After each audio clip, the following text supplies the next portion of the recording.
If you looked at the viral images of those 7 mysterious suitcases sitting on the tarmac at LAX and assumed that was the absolute climax of this saga, you have likely missed the bigger picture. And if you believed the dramatic narrative ended when that private jet made an emergency diversion to a high-security military base in Sicily, you are mistaken again.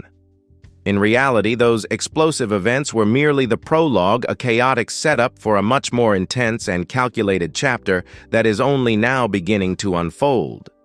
We are moving beyond the spectacle and entering the most critical phase of this entire investigation, the revelation of cold, hard, and irrefutable evidence.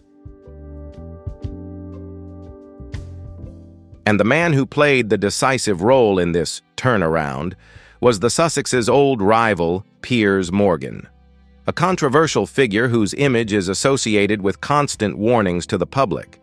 He has been criticized as bitter, even scheming, but today what he is bringing is completely different. Immediately after news broke about Meghan Markle's arrest in Italy with undeclared $12 million in cash, Piers Morgan wasted no time in coming forward.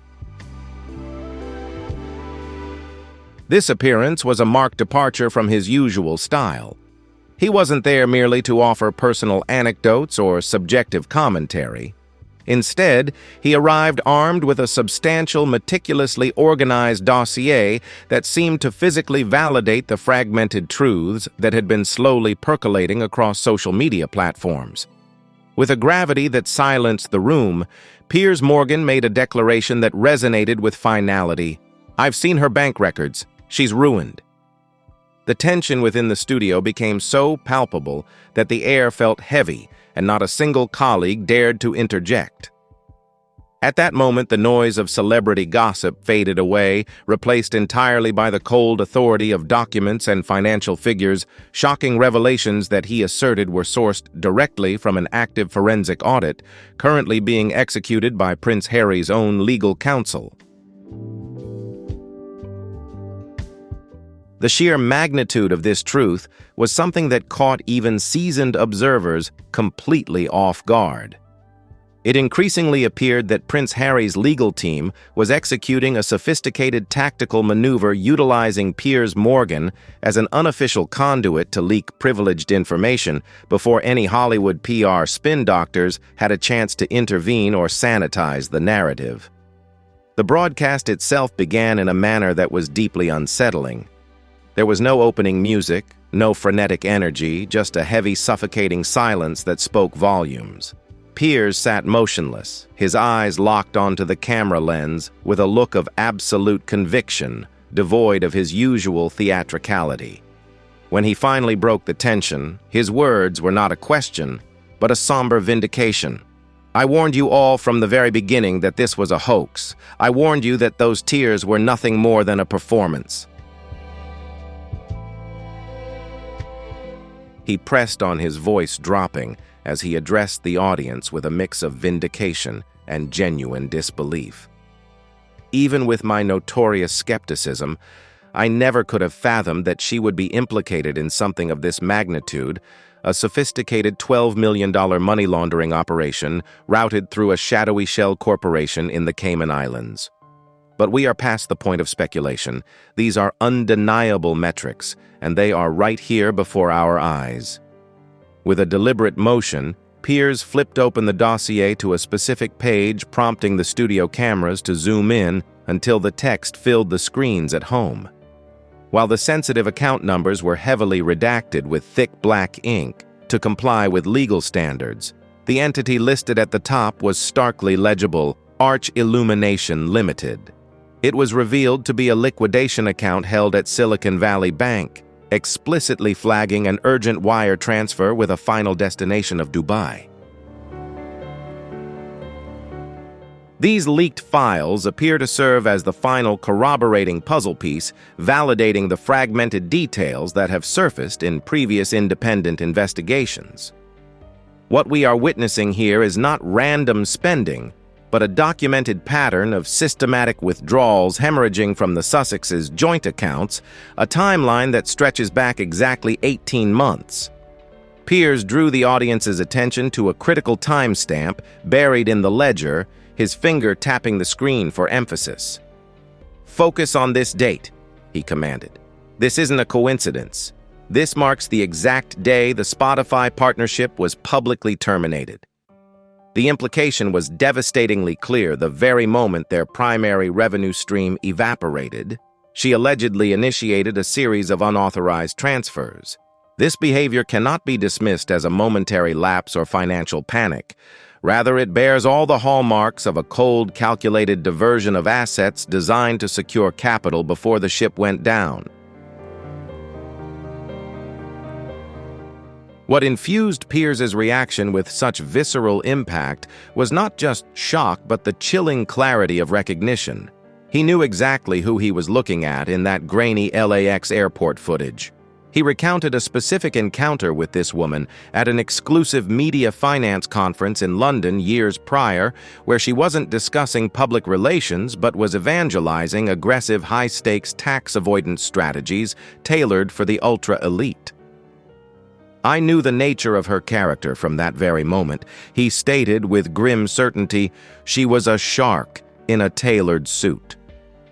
Seeing this specific figure standing shoulder to shoulder with Meghan on the tarmac signaled that the situation had escalated beyond simple celebrity management. The conclusion was inescapable. The game was over. Meghan hadn't hired a business manager to handle her career. She had retained a professional cleaner to sanitize the trail. Piers then proceeded to drop perhaps the most explosive bombshell of the night, revealing a specific detail that has never before entered the public domain. He exposed a wire transfer totaling exactly $2 million drained from Prince Harry's private trust, the sacred inheritance left to him by the late Queen Mother. Crucially, these funds were not moved to a joint holding, but were funneled directly into an account over which Meghan exercised absolute unilateral control. The timing of this transaction is chilling. It was executed exactly 3 days before the chaotic incident unfolded at LAX airport. This timeline forces us to ask the question that is now echoing across the internet. Is this merely a bizarre coincidence, or are we witnessing the final steps of a meticulously planned exit strategy? We want to hear your perspective on this theory. Leave your thoughts in the comments section below and make sure to like and subscribe to the channel so you remain on the front line of this developing story as we continue to uncover the truth. The tremble in Piers' voice was unmistakable, vibrating with a level of visceral rage that seemed to shake the very desk he sat behind. As he pored over the damning documents spread out before him, his demeanor shifted from professional analysis to pure moral outrage. She didn't just drain a bank account. She took the entire inheritance that Harry's grandmother specifically bequeathed to secure his future. He seethed. "Let's call this what it really is. That is not business, that is grave robbing." His words sliced through the stifling tension of the studio like a razor, leaving a heavy silence in their wake. He proceeded to dissect the financial statement we had uncovered line by line, his tone completely stripped of his usual wit or humor. "She genuinely thinks the FBI are fools, doesn't she?" he asked rhetorically, locking eyes with the camera. "She seems to believe that just because she acted out a role on a TV show, she possesses the capability to outsmart seasoned federal agents. But it is exactly that profound arrogance, that blinding delusion of invincibility, that is guaranteed to be her ultimate downfall." Piers Morgan continued his forensic deconstruction of the event, distinguishing clearly between a simple procedural error and a serious violation of federal law. Let's be clear about the legal reality here. Had she simply declared the currency upon entry, she likely would have faced nothing more than a standard administrative fine or a civil penalty. However, by willfully falsifying a federal customs declaration form, she has irrevocably escalated this situation from a minor infraction into a full-blown criminal felony. Piers then shifted his focus to the sociological fallout, analyzing the unprecedented reaction, or rather the lack thereof, from the Sussex fan community. In any normal news cycle, his social media feeds would be inundated with vitriol-coordinated attacks and accusations of lying. Yet this time, the digital landscape was eerily, surprisingly silent. "Why is there such radio silence?" he asked, leaning in. The answer is simple. You can debate a subjective opinion until you are blue in the face, but you cannot debate hard, cold paper evidence. With a gesture of supreme confidence, Piers tapped the stack of financial records on his desk, visually demonstrating that he had effectively neutralized Meghan's online army, not with rhetoric, but with unassailable facts. Piers paused, looking directly into the lens as he addressed the invisible audience of his former detractors. Where is the outraged chorus now? Where are the vocal critics who branded me a monster simply for daring to ask the uncomfortable questions? He challenged. Was it truly an act of cruelty to inquire why a duchess would be transporting suitcases filled with liquid cash onto a high-security military base in Sicily, or was I simply performing the fundamental, often gritty duty of an investigative journalist? Then the broadcast took a turn that no one saw coming, a sudden palpable shift in emotional temperature. For the first time in years, Piers Morgan dropped his guard to express a rare, genuine sympathy for Prince Harry. He reframed the narrative entirely, painting Harry not as a willing accomplice, but as a man who had been psychologically hollowed out, manipulated, and robbed blind. "Let's be honest about the reality here," Piers asserted with a somber gravity. "Harry is a man who made a catastrophic error in judgment, yes, but looking at these files, he is no longer just a participant. He is the primary victim of a sophisticated crime." He went further, constructing a powerful argument that Prince Harry requires immediate physical and psychological separation from the Duchess. In Piers's evolving thesis, the dynamic is no longer being framed as a partnership, but rather as a clear case of predator versus prey where Harry is the unwitting victim in need of extraction. But Piers didn't stop at psychological profiling. In a move that kept viewers glued to their screens, he teased the existence of a smoking gun document, a piece of evidence so volatile that strict legal constraints currently prevent its full publication.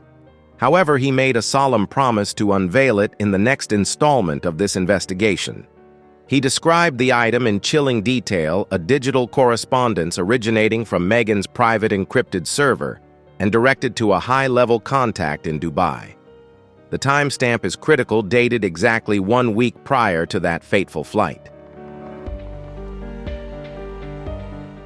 The subject line consisted of 2 simple yet ominous words, "Package ready."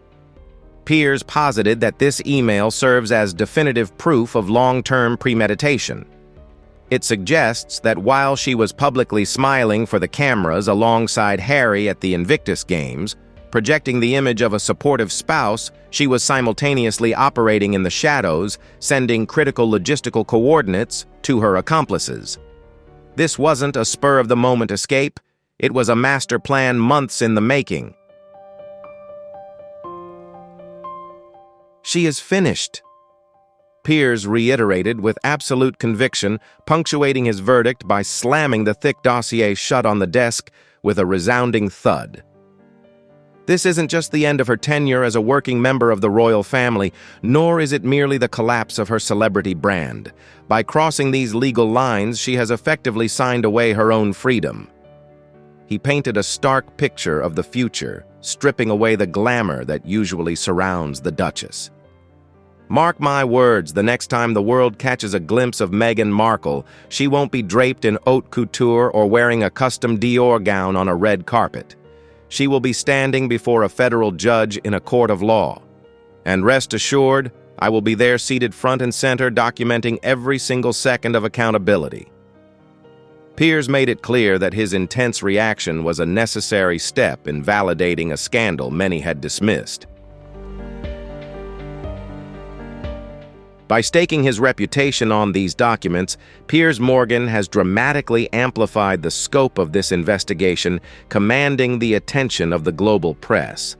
The impact was instantaneous. Across the Atlantic, editors at major British tabloids were reportedly stopping the presses, scrambling to revise their front pages to feature his defining declaration in bold, unforgiving headlines, "I have seen the files." He took a moment to emphasize the sheer scale of the forensic undertaking involved, describing the recovery of deleted tweets, scrubbed statements, and digital cover-ups, not just as research, but as a digital archaeological dig. He stressed that piecing together these fragments of truth from a deliberate campaign of obfuscation is a time-consuming and laborious task that requires significant resources. Piers then pivoted directly to the audience, issuing an urgent call to action. He encouraged viewers to support the channel's mission by becoming official members, framing this financial support not merely as a donation, but as the fuel necessary to help this story bypass the mainstream media gatekeepers and spread to a wider global audience. Moving seamlessly into the second half of the broadcast, Piers introduced a segment he provocatively titled "The Bag Flipping Game." He strode confidently across the studio to a massive electronic smartboard which flickered to life to reveal a complex visual diagram of the alleged theft. He traced the path with his finger, demonstrating that this wasn't a simple linear transfer from the Archewell Foundation directly to Meghan's personal luggage. Instead, the graphic displayed a labyrinthine spiderweb of transactions, an intricate network designed to confuse auditors and hide the true origin of the funds. At the heart of all the transactions was a Delaware-registered company called Project Phoenix LLC, which Piers claimed served as the funnel for receiving the money. Every payment from Netflix, Spotify, or Penguin Random House goes into a shared account, and within 48 hours, a corresponding amount is transferred to Project Phoenix to pay for consulting services. Harry signed off on these payments. Piers pointed to the screen, drawing the audience's attention. "Look at that signature," he continued. "That's Harry's signature, but the dates don't match." This shows that these signatures were not real. They were just digital copies. Meghan didn't need Harry's approval for every transaction. She already had his electronic signature on file and automatically approved the funds. Harry was deceived, approving millions of dollars while busy playing polo or writing books. All through a single PDF file, and the truth revealed changed Harry's role from an accomplice to a victim of identity fraud. The unauthorized use of his electronic signature for each transaction constitutes the crime of signature forgery. Piers didn't stop there. He went on to highlight a crucial transaction, a $2 million withdrawal fee taken from the Queen Mother's Trust, the last remaining funds tied to Harry's family history. The receiving account, a Dubai bank called JRA Sovereign Holdings, confirmed the severity of the theft. Colleagues on set were furious, whispering to each other, "She took the Queen Mother's money." The money that was supposed to protect Harry was instead used to aid Meghan's escape.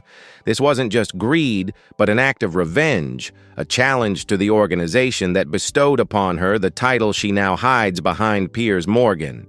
After dealing with the legal threat, Piers moved on to the previously leaked emails. While unable to provide actual screenshots due to legal requirements, he did read verifiable excerpts. An email sent to an architect listed the assets to be liquidated, and not just cash. Piers read each item aloud. First, Diana's watch. Second, the Cartier bracelet. Third, the diamond engagement ring. He paused, his expression serious. Meghan wasn't just taking cash. She also planned to sell jewelry associated with Princess Diana gifts from Harry, items symbolizing their love. Piers emphasized that the items were estimated to be worth up to $450,000, and they needed to be sold urgently. He asserted that selling Diana's jewelry on the black market in Dubai was a profound insult not only to the royal family, but also to the British people. Harry, who had always been proud of his mother, would see this as a grave betrayal, viewing her family's heirlooms as easily liquidated commodities. It would be an unimaginable psychological shock. Royal biographer Tom Bower, who was expected to appear on the show later, was overheard in the waiting room, sadly acknowledging the scale of the theft. Piers concluded with a strong plea to the Italian authorities: don't let her go. Confiscate her luggage and search her carry-on. If that Cartier watch is in there, she's smuggling stolen royal property. When the show returned after the commercial break, the atmosphere shifted from investigative outrage to justifiable vindication. Piers addressed the Hollywood elite directly. For years you have lectured us, awarded her prizes, and honored her as an icon fighting against systemic racism. So where are you all today? Piers named the powerful representatives at WME who signed contracts with Meghan, despite knowing full well that her financial books had been manipulated. He criticized her celebrity friends who lent her private jets acting as carriers of illegal cargo. You're not supporting a humanitarian, Piers continued. You're covering up the reputation of a fraud. By protecting her and silencing her critics, you're complicit. You created the shield so she could embezzle $12 million. This is the Piers Morgan effect. Reclaim the awards. Admit if you've been cheated. Otherwise, I'll assume you already know. The next segment of the program revealed a shocking piece of information after the commercial break. A senior member of the British royal family contacted Piers not for an interview, but simply to say 2 words: thank you. This person felt unable to speak the truth, unable to defend themselves, but today they sensed that justice was finally being served. The king was watching. That thank you officially confirmed everything and showed Piers was acting as a secret communication channel for the monarchy. Piers also didn't forget to move on to political issues, particularly the interference of the Internal Revenue Service, IRS. How can a woman transfer $12 million through American banks without IRS interference? Piers questioned. If I transferred $10,000, they would audit me for a whole year. The story becomes increasingly complicated and the questions grow heavier. Will justice truly be served? Or is it all just an elaborate charade? We'll have to wait and see what further revelations come, but this story certainly won't end so easily. She has transferred millions of dollars, and now Piers Morgan is relentlessly raising thorny questions about political protection. He raises rumors that Meghan Markle is being groomed for a Senate seat and is building a network of connections with top Democratic fundraisers. Is she being protected? Is there a no-holds-barred approach to Sussexes records because Meghan is considered a valuable political asset? If so, this is not just a celebrity scandal, but potentially corruption at the highest levels of the U.S. government. Piers called for a congressional hearing demanding the release of suspicious reports from the banks. I want to see that report. I want to know which bank manager discovered it and who covered it up. There can't be 7 suitcases of cash on the runway and no one in power turned a blind eye, Piers said. He invited Dr. Orwell, a forensic psychologist, to join via satellite. Piers asked, "Is she insane or evil?" Dr. Orwell replied coldly, "She's not insane, Piers." Based on the analysis of the power structure and the transformation of the characters involved in this investigation, what are your thoughts?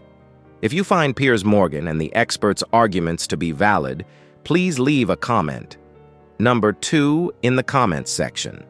If you believe this is just a misunderstanding or a staged scenario to tarnish reputation, please leave a comment. Number 5, don't forget to press like and subscribe to the channel. Join us now as we continue to unravel the hidden corners and complex systems in our upcoming videos. Your support is our motivation to seek the truth. She is a highly extreme antisocial personality disorder. The plans, the architect, the fake costumes, it's all cold, calculated, rational work. Piers relentlessly criticized she feels no guilt. She's just afraid of being caught. Right now she's sitting in a jail cell in Sicily. She doesn't regret stealing the money. She regrets that the pilot diverted the plane. At the end of the program, Piers held up the last photograph of Prince Harry taken the day before. Harry looked haggard, pale, and lonely. Piers said softly, "Look at him. This is what happens when you let a vampire into your house." She drained his bank account, his joy, his family, and his reputation. Now he's just an empty shell. The man who fought in Afghanistan has been defeated by a Hallmark actress. Looking directly into the camera, Piers continued, "Harry, if you're watching, pick up the phone. Call your father not to ask for money but to apologize, because the only people who will visit you in the hospice are the family you betrayed."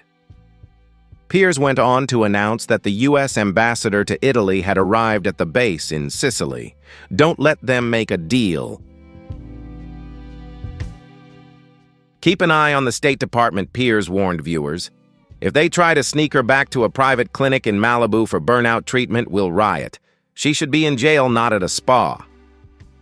At the end of the program, Piers welcomed an unexpected guest, a former U.S. federal prosecutor specializing in international organized crime and large-scale asset seizures. This wasn't a famous lawyer seeking attention. "This is the man who sent drug cartels to jail," Piers introduced. The colleagues asked the question everyone wanted answered. Considering the charges of fraud, cyber fraud, money laundering, and misappropriation of trust funds, how long will she face in prison? The prosecutor remained calm and replied, "Ladies and gentlemen, if the evidence you present is credible, then this is not a light punishment. We are facing a serious case under the Criminal Influential and Corrupt Organizations Act, RICO. Meghan Markle, through a network of shell companies and offshore banks, orchestrated a complex scheme that carries a mandatory minimum sentence. Combined with charges of cyber fraud, customs violations, and illegal transaction structures, she faces a sentence of 20 to 30 years in prison without parole." Piers Morgan questioned her ability to avoid severe punishment, especially given her status as a duchess and mother of a prince's children. But the prosecutor shook his head. Not this time. The king had stripped her of her title, and the State Department was also suffering embarrassment as the incident humiliated the U.S. government at a NATO military base. "This will be a lesson for all. No house arrest, no yoga retreats, no luxurious life in Monaco. Instead, Meghan will face years in a federal prison, perhaps FCI Dublin or Alderson, where men in khaki uniforms work for 12 cents an hour. From Duchess, she has become a prisoner, a harsh and inevitable transition. The illusions of exile in Dubai have vanished, and now she must face the reality of a 6x8-meter cell. Arteriovenous malformation, AVM, is an extremely dangerous condition in which the blood vessels in the face connect abnormally, forming a tangled network that can rupture at any moment. Jennifer's face was covered with bright red vascular masses, swollen like balloons on the verge of bursting. Every breath and every smile was a gamble with death for Jennifer. To save her life, doctors had to place tissue expanders beneath her facial skin, making her appearance during treatment even more frightening. You wouldn't believe the dramatic transformation she underwent after. As the cameras faded, the message became crystal clear. Stories can be staged, images can be curated, and sympathy can be manufactured, but the numbers do not lie. When the truth finally hits, no title, no fame, and no carefully crafted legend can protect her anymore. Please note, this content is for reference only based on unverified theories and public speculation. We are discussing this through an objective analytical lens. Now I want to hear from you. Press 1 if you believe this theory has merit. Press 0 if you think this is nothing more than baseless rumor. Don't forget to like and subscribe so we can keep uncovering the latest developments behind the veil of secrecy.